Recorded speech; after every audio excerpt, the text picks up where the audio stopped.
नमस्कार। Hornbill TV में आपका स्वागत है और मैं आपके साथ प्रिया बिस्ट। बुलेटिन की शुरुआत करते हैं। मुख्यमंत्री पुष्कर सिंह धामी ने बताया कि पीएम मोदी के उत्तराखंड को आध्यात्मिक राजधानी बनाने के आह्वान पर राज्य सरकार ने तैयारियां तेज कर दी है। पूरे प्रदेश में इसे पायलट प्रोजेक्ट के तौर पर लागू किया जाएगा, जिसके तहत सभी जिलाधिकारियों को हर ब्लॉक में एक एक आध्यात्मिक गाँव चुनने के निर्देश दिए गए हैं। सीएम ने बताया कि इन चयनित गांवों में योग, आयुर्वेद और ज्ञान केंद्र जैसी गतिविधियों को बढ़ावा दिया जाएगा, ताकि लोग आध्यात्मिक अनुभव के लिए गांवों की ओर आकर्षित हो और इन गांवों का समग्र विकास भी सुनिश्चित हो सके। प्रधानमंत्री जी ने अध्यात्म के क्षेत्र में जो हमको काम करने के लिए मार्गदर्शन किया है, और यह योग की भूमि है, अध्यात्म की भूमि है, आयुष की भूमि है, ऋषि मुनियों की भूमि है। तो प्रधानमंत्री जी के मार्गदर्शन में, उनकी प्रेरणा से जो उन्होंने राज्य स्थापना दिवस के अवसर पर हम सभी उत्तराखंड वासियों को संबोधित करते हुए कहा था, उस दृष्टि से प्रत्येक ब्लॉक का एक ग्राम योग ग्राम बनाने के लिए हम काम कर रहे हैं। अध्यात्म के क्षेत्र में, योग वेलनेस के क्षेत्र में एक गांव का एक क्षेत्र पायलट प्रोजेक्ट के रूप में हम शुरू करेंगे और उसके बाद पूरे प्रदेश के अंदर। इसी के साथ खबरों में आगे बढ़ते हैं। उत्तराखंड में शीतकालीन चारधाम यात्रा 24 अक्टूबर 2025 से शुरू हो चुकी है। ग्रीष्मकालीन चारधाम यात्रा के कपाट बंद होने के बाद श्रद्धालु अब सर्दियों में यमुनोत्री, गंगोत्री, केदारनाथ और बद्रीनाथ के शीतकालीन गद्दी स्थलों पर दर्शन कर रहे हैं। यमुनोत्री के लिए खरसाली, गंगोत्री के लिए मुखवा गांव, केदारनाथ के लिए ऊखीमठ स्थित ओंकारेश्वर मंदिर और बद्रीनाथ के लिए ज्योतिर्मठ, नरसिंह मंदिर और पांडुकेश्वर में शीतकालीन पूजा की व्यवस्थाएं सुचारू रूप से जारी हैं। सरकार ने इस यात्रा को बढ़ावा देने के लिए कई सारे अहम कदम उठाए हैं। Uttarakhand hotel and restaurant association ने उत्तरकाशी, रुद्रप्रयाग और चमोली जिले में आवास पर 50% तक छूट देने की घोषणा की है, जिससे यात्रियों के साथ साथ स्थानीय व्यापारियों को भी बड़ा लाभ मिल रहा है। तो हमने शीतकालीन यात्रा शुरू की थी और उसके बहुत अच्छे परिणाम आए हैं। सबसे बड़ी बात है कि हमारे राज्य के जो व्यापारी हैं, होटल वाले हैं, ढाबे वाले हैं, टैक्सी वाले हैं, अन्य व्यापारी हैं, जिनको चारधाम यात्रा के समय में रोजगार जिनका 6 महीने रहता है, उनका व्यापार, उनका काम धाम, उनका अन्य व्यवस्थाएं पूरे साल भर चले, उसके लिए जो नवाचार शीतकालीन यात्रा के रूप में किया गया था, उसको और विस्तार देने के लिए इस बार सभी जिलाधिकारियों को एक एक जो अपने उनके शीतकालीन प्रवास स्थल हैं, शीतकालीन पर्यटन के स्थान हैं, उन स्थानों को ठीक प्रकार से अवस्थापना सुविधाएं हैं, गर्म पानी अच्छा रहे, वहाँ पर हीटर की व्यवस्थाएं रहें, ओढ़ने का सामान, बिछाने का सामान, तमाम प्रकार की जो सुविधाएं हैं वो ठीक रखा जाए। हमारे गढ़वाल मंडल, कुमाऊं मंडल विकास निगम के जो गेस्ट हाउस हैं, उन गेस्ट हाउसों में किराए की दर में भी कमी की गई है। इसके साथ साथ हमने कहा है कि होटल एसोसिएशन, अन्य एसोसिएशन जो भी इस क्षेत्र में काम करते हैं, सबके साथ बात करके जो स्टेक होल्डर हैं, जो यात्रा को संचालित करते हैं, वो सभी जो भी सुझाव देंगे उस यात्रा को प्रमोट करने के लिए, उन सुझावों को भी हम लोग लाएंगे। इस यात्रा का सभी अपने अपने स्तर से प्रचार प्रसार भी जिलों के माध्यम से भी करेंगे, राज्य के स्तर से भी हम करेंगे। उत्तराखंड की सियासत में कांग्रेस की अंदरूनी कलह एक बार फिर चर्चा में है। इसी मुद्दे पर बीजेपी प्रदेश महामंत्री कुंदन परिहार ने कांग्रेस पर तीखा राजनीतिक प्रहार किया। उन्होंने कहा कि कांग्रेस में लंबे समय से आपसी मतभेद और नेतृत्व स्वीकार न करने की प्रवृत्ति पार्टी को लगातार कमजोर कर रही है। परिहार के मुताबिक हरीश रावत, हरक सिंह रावत, करण महारा और गणेश गोदियाल जैसे वरिष्ठ नेताओं के बीच नेतृत्व को लेकर हमेशा असहमति रही है, जिसकी वजह से पार्टी जनता से दूर होती जा रही है। उन्होंने ये भी कहा कि नए प्रदेश अध्यक्ष के पदभार ग्रहण के दिन ही कांग्रेस के मंच से विश्व पुरुष जैसे शब्दों का प्रयोग ये साबित करता है कि पार्टी के भीतर मनभेद कितने गहरे हैं। कांग्रेस पार्टी का हमेशा ही इस उत्तराखंड में इतिहास रहा है कि वो एक दूसरे के नेतृत्व को कभी स्वीकार नहीं करते, चाहे वो हरीश रावत जी हो, चाहे वो हरक सिंह रावत जी हो, चाहे वो करण मेहरा जी हो, चाहे वो गणेश गोदियाल जी। इन्होंने कभी भी एक दूसरे के नेतृत्व को स्वीकार नहीं किया है। वर्चस्व की बड़ी भारी लड़ाई कांग्रेस में आ चुकी है और इस कारण से वो आपसी जो उनकी गुटबाजी है, जो आपसी उनका मतभेद है, मनभेद है, उसके कारण से वो इस उत्तराखंड के जनमानस से दूर होते जा रहे हैं। अनेक चुनाव के परिणाम में हमने कांग्रेस को देखा कि कि जनता ने उनको नकार दिया था। और अभी भी जब 2 दिन उनके प्रदेश अध्यक्ष की नियुक्ति हुई है, पदभार ग्रहण हुआ है, तो उसी मंच से हरीश रावत जी ने कहा कि कांग्रेस के अंतर्गत अनेक विस्पुरुष यहाँ पर हैं और हम भारतीय जनता पार्टी के कार्यकर्ता अपनी कार्यकर्ताओं को अपने परिवार के रूप में देखते हैं और हरीश रावत जी अपने पार्टी के जो पदाधिकारी कार्यकर्ता हैं उनमें उनको विस्पुरुष नजर आता है। उत्तराखंड ने 25 सालों का सफर तय कर लिया है, जिसके बाद से ही बीजेपी नेता अपनी सरकार के कार्यों को गिनाने का काम कर रहे हैं। ऐसे में बीजेपी विधायक उमेश काऊ का कहना है कि इन 25 सालों में बीजेपी की सरकार में तेजी से विकास कार्य हुए हैं और आगे भी विकास कार्य निरंतर ऐसे ही जारी रहेंगे। भाजपा विधायक उमेश शर्मा काऊ जी हमारे साथ मौजूद हैं। सर, 25 साल हो गए उत्तराखंड को बने हुए, क्या लग रहा है कितना काम विकास कार्य उत्तराखंड में हुए हैं और क्या काम ऐसे भी आपको लगते हैं जिनको अभी होना बाकी है, जो होंगे? हम युवा हो गए हैं। मैंने विधानसभा में भी कहा था कि जिन कार्यों की हम कल्पना भी नहीं कर सकते वो कार्य उत्तराखंड में बनने पर हुए हैं, चाहे सड़कें हों, पुल हों या बिजली के क्षेत्र में हो, शिक्षा के क्षेत्र में हो, पानी के लिए हो। मतलब इतने काम आज उत्तराखंड में। अब आप बद्रीनाथ जाते हो, कितनी देर में पहुंच जाते हो, या आने वाले समय में आपकी रेल का भी चालू होने वाला है। दुनिया भर के इतने काम जो हमने कल्पना भी नहीं कभी की थी वो आज उत्तराखंड में बनने पे हमें मिले। और सबसे बड़ा कि पहले कितने विधायक थे, उत्तराखंड बनने पे अब 70 विधायक बनते हैं। ये क्या कम है कि 70 विधायक अपना क्षेत्र के विकास के लिए लगते हैं।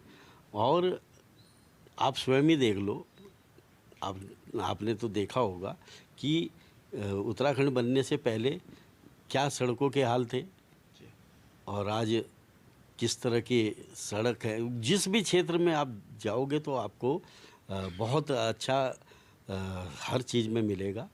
हर चीज़ में मैं इस बात को नहीं मानता कि उत्तराखंड बनने पे नहीं हुआ। हम तो कहते हैं संतोष करना चाहिए जितना मिला, और जो हमारे आगे जो भी लक्ष्य हैं उनको प्राप्ति के लिए हमें लड़ते रहना चाहिए, उनको भी पूरा करने के लिए प्रयास करना चाहिए। अच्छा विधायक जी, क्या लगता है, क्योंकि 2014 के बाद आपकी सरकार केंद्र में बनी, उत्तराखंड में आपकी सरकार 2017 में आई, उसके बाद से ज़्यादा कार्य हुए या उससे पहले भी होते रहे? नहीं, देखो, हम ये नहीं कहेंगे कि किसने क्या किया, हर सरकार ने काम किया और हर सरकार ने विकास के लिए ही काम किया। तो हम किसी के पक्ष और विपक्ष की बात नहीं करते। जो भी सरकारें रही, सब ने उत्तराखंड के विकास को गति देने का काम किया है। प्रधानमंत्री जी आए थे, उन्होंने पहले, जब वो पहली बार आए थे तो उन्होंने कहा था डेस्टिनेशन वेडिंग को बढ़ावा उत्तराखंड में दिया जा सकता है। इस बार उन्होंने योगा पर भी जोर डाला है कि योगा सेंटर स्थापित कर देने चाहिए। क्या लगता है कितना फ़ायदा इससे होगा? आपका भी शरीर स्वस्थ रहे, आप यही सोच के कल्पना भी करते होंगे, तो अच्छी बात है। कि पहले मैरिज के लिए कहा तो आज देखो ना वहाँ कितने लोग जाके, अब तो नंबर भी नहीं आता, बुकिंग कराते हैं। हमारे जो ये बद्रीनाथ नहीं, केदारनाथ के पास ये स्थान तुंगनाथ में, नहीं तुंगनाथ नहीं है, ये जहाँ हम लोग हैं त्रिजुगी नारायण, वहाँ पर तो बहुत लोग जाते हैं वहाँ। और अब योगा के लिए हर गांव में पहल होगी, हमारा शरीर स्वस्थ रहेगा। आने वाला उत्तराखंड का शरीर जब क्षेत्रवासियों के सही रहेंगे तो निश्चित रूप से कि हम स्वस्थ रहेंगे तो उत्तराखंड भी स्वस्थ होगा, आगे बढ़ेगा। बिहार में आप लोगों ने ऐतिहासिक जीत जो दर्ज कराई है, उत्तराखंड में किस तरह से अब 2027 की तैयारियों में जुट गए हैं? देखिए, जन उपयोगी काम जो भी सरकार करेगी, केंद्र की सरकार और नीतीश जी की सरकार ने मिलकर वहाँ जन उपयोगी जन योजनाओं को प्रारंभ किया, उसका लाभ चुनाव में मिला और ऐतिहासिक जीत मिली। जी, तो आप भी पूरी तरह से तैयार हैं सर? उत्तराखंड भी तैयार है, उत्तराखंड में भी ऐतिहासिक जीत मिलेगी। धन्यवाद सर, हमसे बातचीत करने के लिए। उमेश शर्मा काऊ जी को आप सुन रहे थे, जो कि तमाम विषयों पर बातचीत कर रहे थे। हॉर्नबिल टीवी के लिए देहरादून से विशाल गर्ग। उत्तराखंड में जमीन का रजिस्ट्री शुल्क 25,000 रुपए से बढ़ाकर अधिकतम 50,000 रुपए कर दिया गया है, जिसे राजस्व बढ़ोतरी की दिशा में बेहतर कदम माना जा रहा है। सरकार के फैसले को विपक्ष ने खुली लूट करार दिया है। कांग्रेस प्रदेश अध्यक्ष गणेश गोदियाल ने कहा कि आम आदमी के ऊपर नाजायज बोझ डालने का सरकार काम कर रही है। आए दिन सत्यापन के नाम पर भी लोगों से पैसे ऐंठने का काम किया जा रहा है।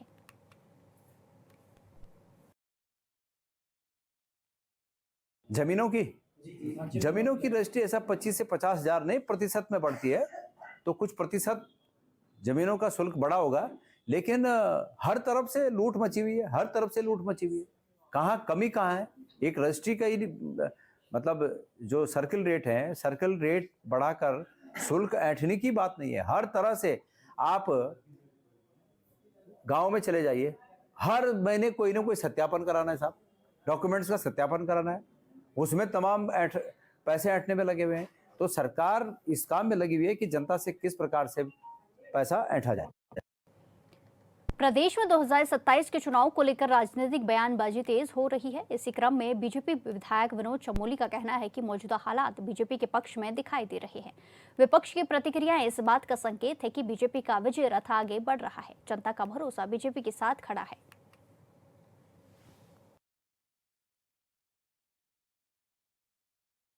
ठीक हो गया तो उन्होंने स्वयं ही कह दिया हमारा विजय रथ चलेगा।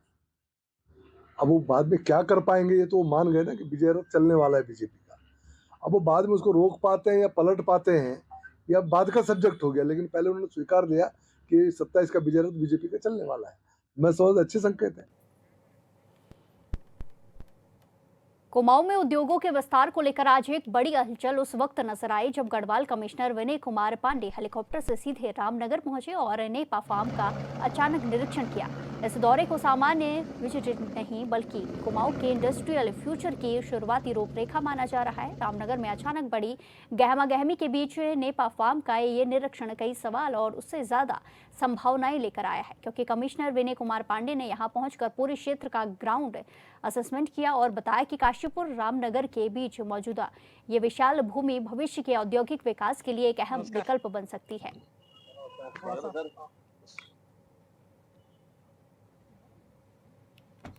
देखिए, यहाँ नेपा फार्म यहीं पे पास में है, अभी वहाँ भी विजिट करने जा रहे हैं। और अभी हम लोग खुरपिया और जो फल नगर के पास है प्राक फार्म, तो आपको पता है कि खुरपिया में भारत सरकार ने एक इंडस्ट्रियल स्टेट डिक्लेयर किया है अमृतसर कोलकाता कॉरिडोर में। तो अब उसका हम लोग फाइनल स्टेज पर काम प्रारंभ होना है, तो उसकी साइट विजिट के लिए आया था मैं, और वहाँ जो कुछ हमारे इंडस्ट्रियलिस्ट उनसे भी हमारी मीटिंग हुई। यहाँ से कुछ ही दूर पर नेपा फार्म भी है, अब वहाँ जा रहे हैं हम लोग, और जाकर वहाँ भी हम लोगों को ये देखना है कि जो लैंड हमको मिली है उसका हम बेस्ट इस्तेमाल क्या कर सकते हैं। तो इसी सिलसिले में मैं यहाँ आया हूँ, और विजिट करने के बाद अपनी जो रिपोर्ट होगी वो शासन को संबोधित। वहाँ 3-4 पॉसिबिलिटीज देखी जा सकती है। वहाँ पर पावर प्लांट के बारे में भी विचार हो सकता है, वहाँ पर हमारे इंडस्ट्रीज क्या लग सकती हैं उसके बारे में विचार हो सकता है।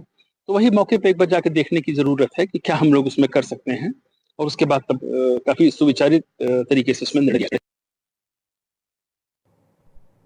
हरिद्वार में पूर्व विधायक कुंवर प्रणव सिंह चैंपियन के बेटे दिव्य प्रताप सिंह पर बड़ी प्रशासनिक कार्रवाई हुई है। एसएसपी देहरादून की रिपोर्ट के आधार पर डीएम हरिद्वार मयूर दीक्षित ने दिव्य प्रताप के तीनों शस्त्र लाइसेंस निलंबित कर दिए हैं। उन पर कार रोककर मारपीट करने और लाइसेंसी पिस्तौल रिवॉल्वर दिखाकर धमकाने के आरोप लगे थे।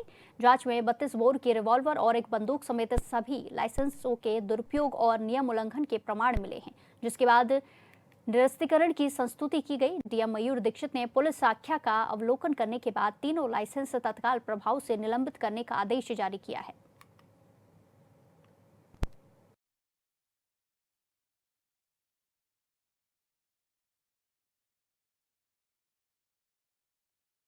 वरिष्ठ पुलिस अधीक्षक देहरादून से मैं रिपोर्ट प्राप्त हुई थी, इसी क्रम में जो पुत्र हैं उनके जो 3 लाइसेंस थे उनको निरस्त कर दिया, अभी निलंबित किया गया है और उनको नोटिस दिया गया है 15 दिन का। उसके चंपावत के लोहाघाट ब्लॉक में कल 20 नवंबर को एकमात्र पोलिंग बूथ सेल पेडू में ग्राम सदस्य पद के लिए मतदान होने जा रहा है, जिसके लिए आज पोलिंग पार्टियों को इलाके की ओर रवाना कर दिया गया है। रिटर्निंग ऑफिसर ग्राम विकास अधिकारी लोहाघाट कविंद्र रावत ने बताया कि कल 20 नवंबर को ब्लॉक की एकमात्र पोलिंग बूथ ग्राम सभा में सदस्य पद के लिए निर्वाचन होने जा रहा है। उन्होंने बताया कि ग्राम सदस्य पद के लिए 2 उम्मीदवार खड़े हैं।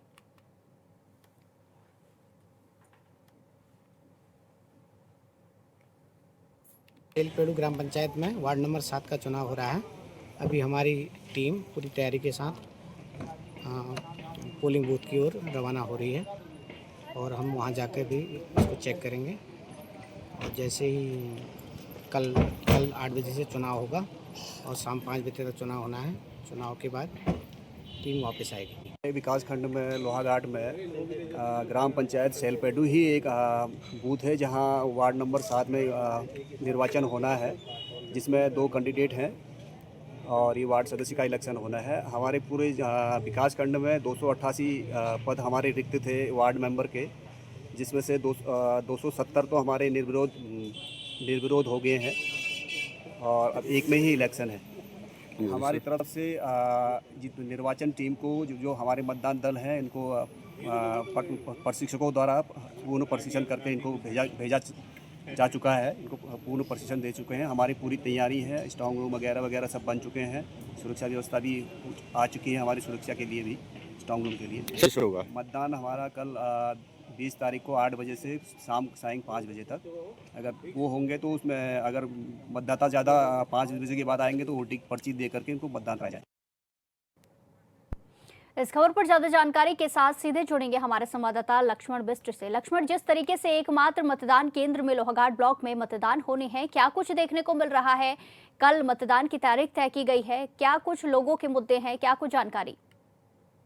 जी, मैं बताना चाहूँगा, जो चंपावत जिले का लोहाघाट ब्लॉक है तो वहाँ कल 20 नवंबर को जो है ग्राम सदस्य पदों के लिए सिर्फ एक मात्र पोलिंग बूथ पर मतदान होना है। सिर्फ एक ग्राम सभा जो सीमांत क्षेत्र की सेलपेडू में, तो जिसके लिए जो रिटर्निंग ऑफिसर हैं खंड विकास अधिकारी लोहाघाट कविंद्र सिंह रावत के दिशा निर्देश पर आज जो मतदान कार्मिकों का प्रशिक्षण कराकर जो उनको पोलिंग केंद्र की ओर जो है रवाना किया गया है। जो आरओ है उनके द्वारा कहा गया सभी सुरक्षा व्यवस्था की गई है और कल सुबह 8 बजे से शाम 5 बजे तक जो इसमें मतदान किया जाएगा। उन्होंने कहा सिर्फ एक ही ग्राम सभा पर ग्राम सदस्य पदों के लिए मतदान हो रहा है, जिसमें 2 जो प्रत्याशी खड़े हुए हैं। जी शुक्रिया। जी बिल्कुल लक्ष्मण, किस तरीके का माहौल देखने को मिल रहा है? किसके पक्ष में लोग मतदान करने वाले हैं? जिस तरीके से आपने बताया कि 2 जो उम्मीदवार हैं वो खड़े हुए हैं। जी बिल्कुल, जो ग्राम सभा है वहाँ के जो ग्राम सभा सदस्य हैं, जब तक कोरम पूरा नहीं होता तो ग्राम सभा जो है मानी नहीं जाती। तो इसी कोरम को पूरा करने के लिए कल मतदान है। सिर्फ एक ग्राम सभा पर ही जो है मतदान होगा, बाकी पे जो है 270 ग्राम सदस्य निर्विरोध जो है चुन लिए गए हैं। तो माहौल काफी ठीक है, ग्रामीण जो है काफी उत्साहित है मतदान को लेकर। आपको पता ही रहता है कि ग्रामीण काफी उत्साहित रहते हैं। जी बिल्कुल, धन्यवाद लक्ष्मण हमारे साथ तमाम जानकारी साझा करने के लिए। इसी के साथ खबरों में आगे बढ़ते हैं। दिल्ली कार ब्लास्ट मामले में जांच की आंच अब उत्तराखंड पहुंच गई है, जहां प्रदेश में 7 संदिग्धों की जानकारी उत्तर प्रदेश एटीएस ने उत्तराखंड के इंटेलिजेंस मुख्यालय से साझा की है। ये सभी लोग अलग अलग समय में ब्लास्ट के आरोपियों के संपर्क में रहे हैं।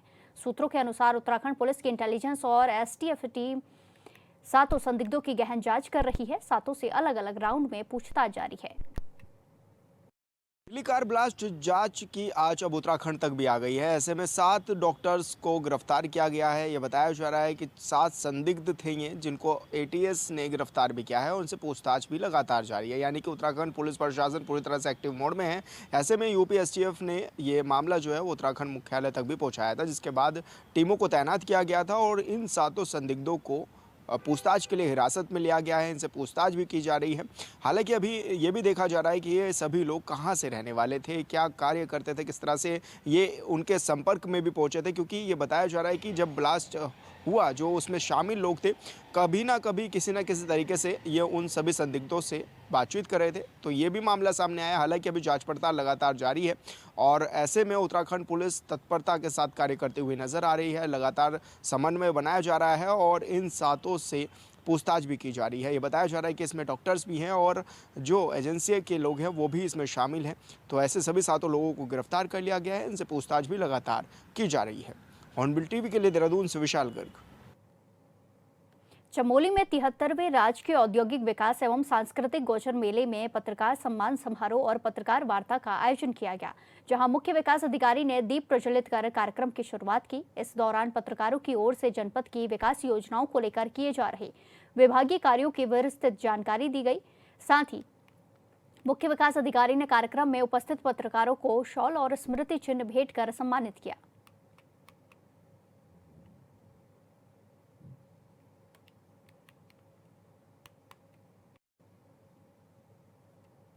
इसी के साथ खबरों में आगे बढ़ते हैं। काशीपुर में चल रहे फर्जीवाड़े और दस्तावेजों की बंदरबाट पर अब प्रशासन का डंडा जोरदार तरीके से चल पड़ा है। एसडीएम अभय प्रताप सिंह की अगुवाई में सीएचसी सेंटर्स पर ताबड़तोड़ छापेमारी की गई है। इसी सिलसिले में 4 सीएचसी सेंटरों पर अचानक दबिश दी गई, जिसमें एक सेंटर को नियमों का घोर उल्लंघन करते हुए पाए जाने पर मौके पर ही सील कर दिया गया। सील किए गए सेंटर में ना तो रजिस्टर मेंटेन पाया गया और ना ही दस्तावेजों का कोई रिकॉर्ड दिखा।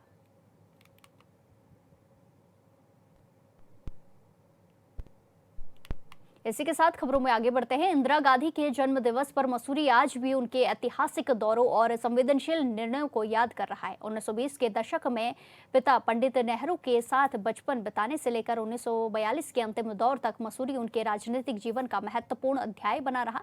1958 में पंचेन लामा से मसूरी में हुई ऐतिहासिक बातचीत और 1963 से 64 में तिब्बत होम्स फाउंडेशन की बैठकों में उनकी भागीदारी ने तिब्बती बच्चों की शिक्षा को नई दिशा दी। 1974 में प्रधानमंत्री रहते हुए उनका भव्य स्वागत हुआ और यहीं से प्रशासनिक प्रशिक्षण संस्थान का नाम बदलकर लाल बहादुर शास्त्री राष्ट्रीय प्रशासनिक अकादमी रखने का निर्णय घोषित हुआ।